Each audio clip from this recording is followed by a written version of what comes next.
My name is Emily, a 33-year-old woman with a passion for neatness and organization. I work as an auditor at a large firm, and my friends often tease me about my obsession with keeping receipts and paying taxes on time. But I believe these little habits are what keep my life running smoothly. Let me tell you how I met my husband, Jake. It was at a party hosted by our mutual friend, Lisa. I remember that evening clearly. I was sipping a glass of wine and catching up with some old college friends when Jake walked in. He was a bit older, carrying himself with a confident stride and a charming smile. He worked as a manager at a food sales company. "Hey, I'm Jake. Do you mind if I join you?" he asked, holding a beer and looking directly at me. "Sure, I'm Emily. Nice to meet you," I replied, smiling back at him.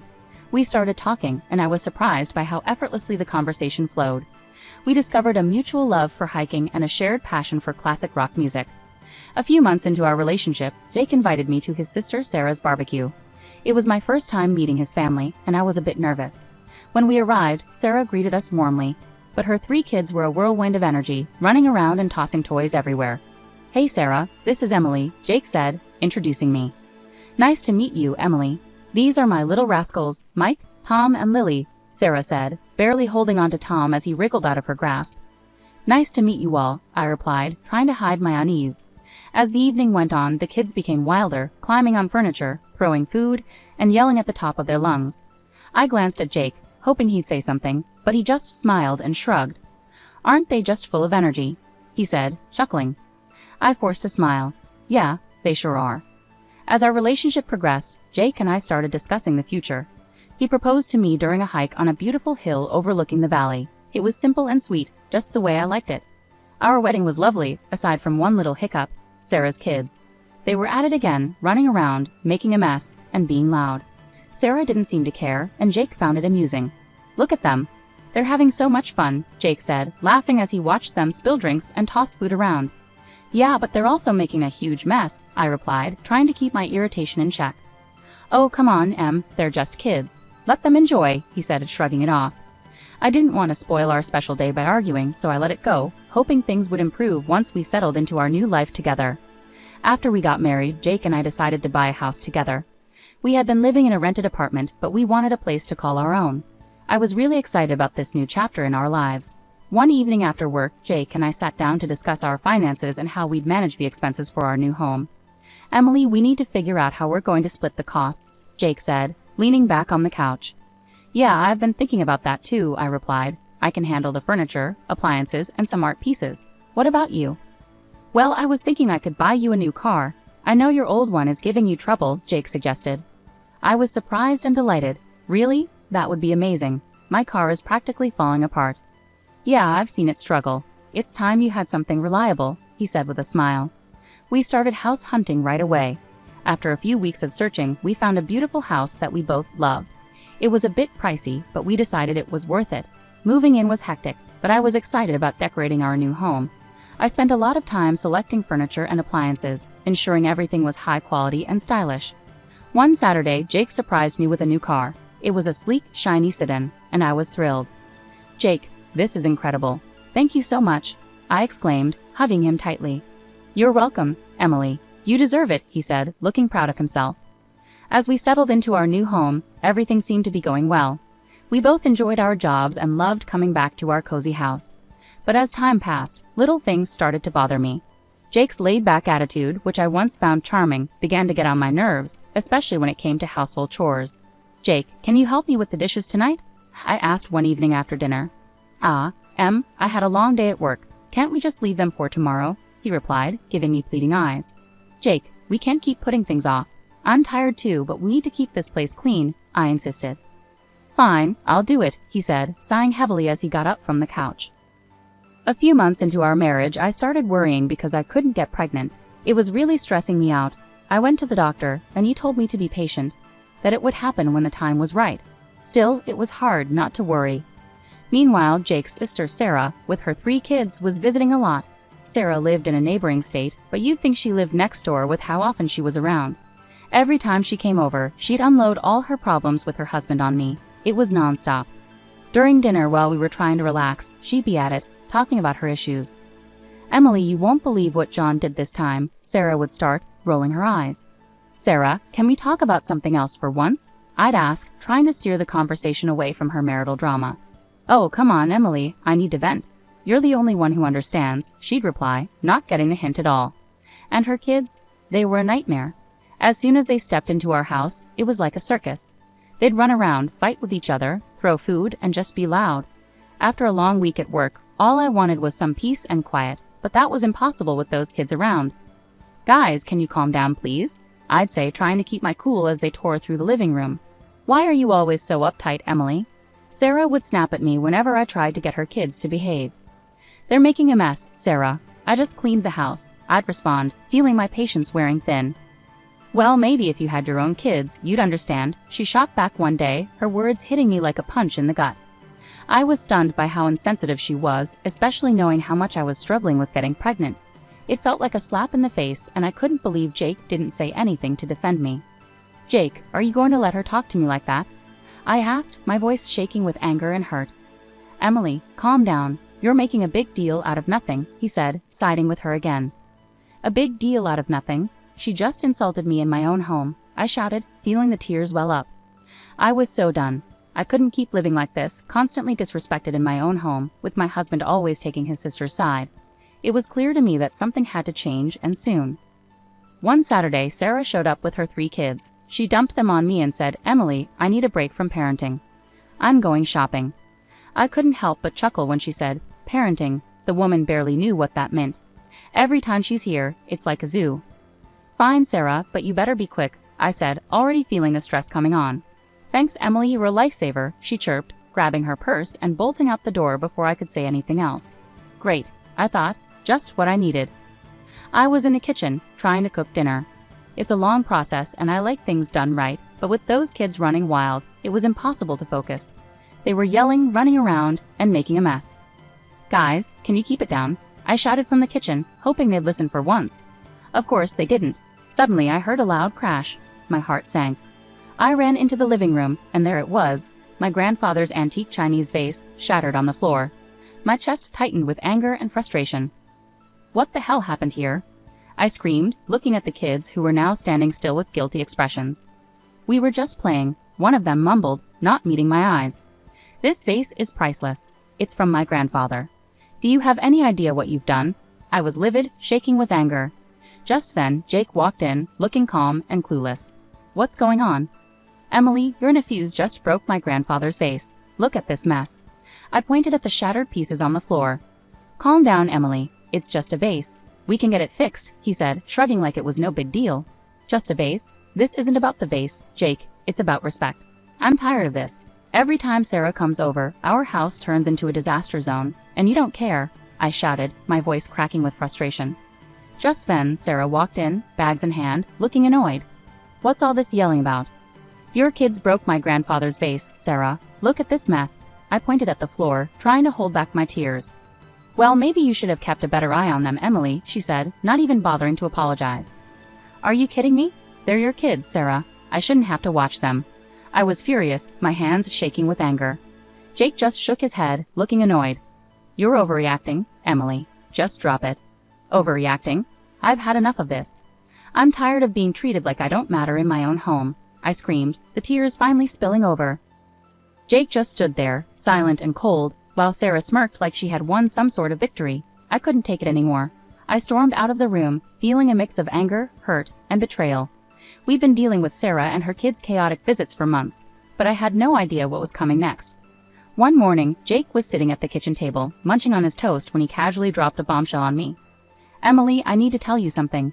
Sarah's getting divorced, and she's moving in with us with the kids for a few months," he said like he was just telling me the weather. I almost dropped my coffee. "What? Are you serious? Our house is already a madhouse when they visit for a day. How are we supposed to handle them living here for months?" "She's my sister, Emily. She needs our help. You need to be more understanding," he said, looking at me like I was the one being unreasonable. "Understanding? I've been more than understanding, Jake, but this is too much. Why can't we rent a place for her nearby? I'll even pay for the first month's rent," I suggested, trying to keep my cool. "No, she'll be better off here. Plus, you can help with the kids and keep things clean," he said like it was the most obvious thing in the world. "I'm not a babysitter, Jake. I work too, and I need to relax when I get home," I said, my frustration boiling over. "Stop being so selfish, Emily. It's family. They need us," he said, his tone getting sharper. "I'm not being selfish, Jake. I'm just asking for a reasonable solution. I'm not going to let my life be turned upside down, I said, feeling my anger bubbling up. Well, they're coming tomorrow evening, so you better get used to the idea, he said, standing up and heading out of the kitchen. I couldn't believe it. I felt completely blindsided and betrayed.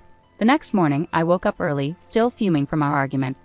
I got dressed for work and went to grab my car keys, but they were nowhere to be found.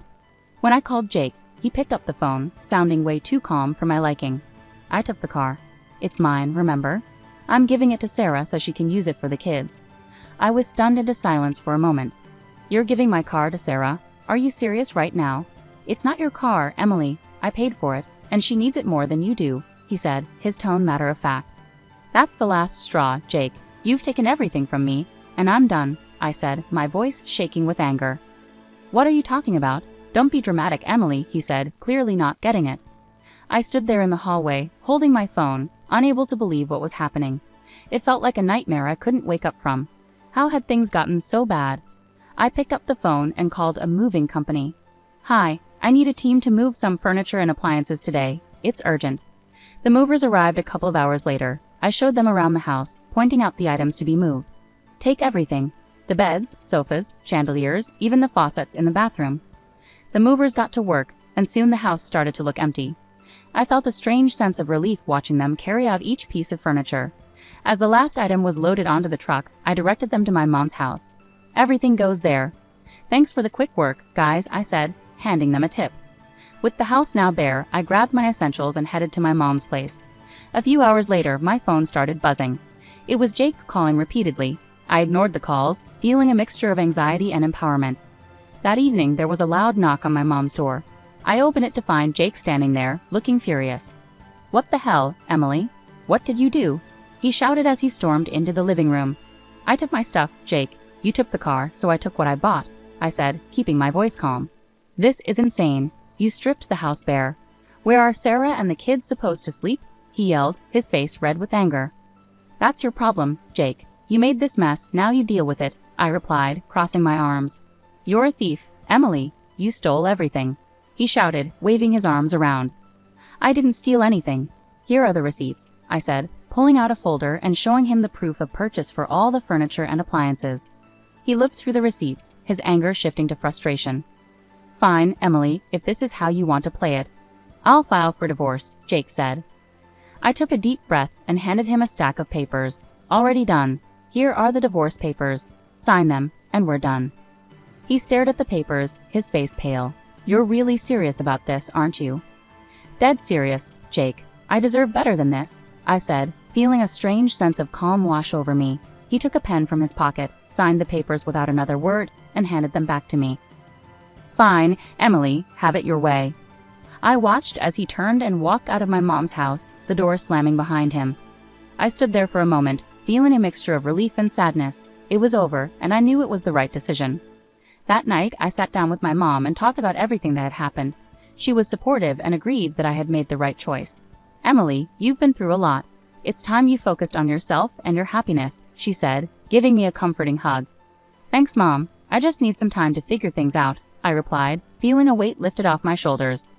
Over the next few days, I started to settle into a new routine. I began organizing my new space at my mom's house and planning my next steps. It was a fresh start, and for the first time in a long time, I felt hopeful about the future. I knew the road ahead wouldn't be easy, but I was ready to face it head-on. I had reclaimed my life, and there was no turning back. After divorcing Jake, we sold our house and split the money. I decided it was time to really set up my new place. My mom's house was great for a bit, but I needed my own space. One afternoon, I was sitting in the kitchen with my mom, scrolling through listings on my laptop. Mom, I think I found a place that looks perfect. It's a small apartment downtown, close to work, I said, showing her the pictures. She looked over my shoulder and smiled. That looks nice, Emily. Have you called the realtor yet? Not yet, but I'm going to do that right now, I said, feeling a bit excited. I dialed the number and waited for the realtor to pick up. After a few rings, a friendly voice answered. Hello, this is Mark. How can I help you?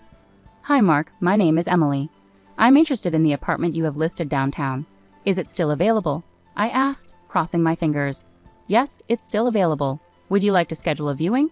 He replied, sounding hopeful. Absolutely. How about tomorrow afternoon? I suggested, trying to sound calm. That works for me.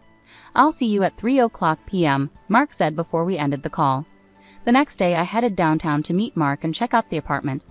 When I arrived, he was waiting outside the building, a friendly smile on his face. "Hi Emily, nice to meet you. Let me show you around," he said, shaking my hand. The apartment was small but cozy, just what I needed. It had a nice kitchen, a spacious living room, and a small balcony with a decent view of the city. "This place is perfect, Mark. I'll take it," I said, feeling a sense of relief. After signing the mortgage agreement and getting the keys, I started planning my move. I wanted to make this new space my own, a fresh start. I spent the next few days packing up my things at my mom's house and arranging for movers to help me with the big stuff. On moving day, my mom and a couple of close friends came over to help. As we loaded the last box into the moving truck, I felt a mix of excitement and nervousness about this new chapter in my life. "Emily, this is going to be great for you. A fresh start is just what you need," my mom said, giving me a reassuring hug. "Thanks, Mom. I'm really looking forward to it," I replied, smiling. We drove to my new apartment, and with everyone's help, we had everything unloaded and set up in no time. As I looked around my new place, I felt a sense of accomplishment and peace. It was the beginning of a new chapter, and I was ready for it. That evening, I invited my mom and friends to stay for dinner to celebrate the move. We ordered pizza and sat on the floor, surrounded by boxes and laughter. "Cheers to Emily and her new place," my friend Lisa said, raising her glass of soda. "Thanks, guys. I really appreciate all your help and support," I said, feeling grateful. As the night went on, we talked and laughed, and for the first time in a long time, I felt truly happy and free. After the party, as I sat on my balcony looking out at the city lights, I thought about everything I had been through and how far I had come. I was proud of myself for taking control of my life and making the changes I needed. I heard from some mutual friends that Jake used his share of the money to buy a small apartment. Now he's living there with Sarah and her 3 kids. Jake's working 2 jobs to keep up with the bills, while Sarah still isn't working. They're fighting all the time. One day, out of the blue, Jake called me. I was surprised to see his name pop up on my phone, but I decided to answer, curious about what he had to say. "Hello, Jake. What's up?" I answered, trying to keep my voice neutral. "Emily, please just hear me out," he started, sounding desperate. "I know I messed up. I'm so sorry for everything. I didn't realize how hard it was for you with Sarah's kids." I couldn't help but laugh a little. "Really, Jake? You're realizing this now, after all this time?" "Yeah, I know it's late, but I'm serious. I've been thinking a lot, and I miss you. I miss us. Can we start over? I'm ready to move into your apartment and make things right," he said, his voice almost pleading. I chuckled, shaking my head in disbelief. "Jake, you've got to be kidding me. You think you can just waltz back into my life like nothing happened?" "Emily, I'm serious. I'll do whatever it takes. I'll even take on more work to make it up to you," he said, sounding more desperate. "Jake, I've moved on. I'm happy now. I'm not looking to go back to that mess," I replied firmly. "Come on, Emily. We can make it work this time." "I've changed," he insisted. I sighed, feeling a mix of pity and irritation. "Jake, it's over. You need to focus on your life and your family. I'm not interested in going back to that chaos." "Emily, please, I'm begging you," he said, his voice breaking. "Jake, no. I found peace without you. I'm not giving that up," I said, standing my ground. "Take care, Jake. I hope you find your way." I hung up the phone, feeling a strange mix of relief and closure. It was clear that Jake was struggling, but I couldn't let his problems drag me back into a situation I had worked so hard to escape. Later that day, I met up with Lisa for coffee and told her about the call. "You won't believe who called me today," I said, rolling my eyes. "Who?" Lisa asked, raising an eyebrow. "Jake. He actually begged me to take him back and let him move into my apartment," I said, shaking my head. Lisa laughed, almost spitting out her coffee. "Are you serious? What did you say?" I told him no, of course. "I'm not going back to that mess," I replied, smiling. We spent the rest of the afternoon chatting and laughing, and I realized how far I had come. I had built a new life for myself, one that was peaceful and fulfilling. I wasn't going to let anyone take that away from me. As I walked home, I felt a deep sense of satisfaction and peace. I had finally closed the chapter on that part of my life, and I was ready to move forward with confidence and joy.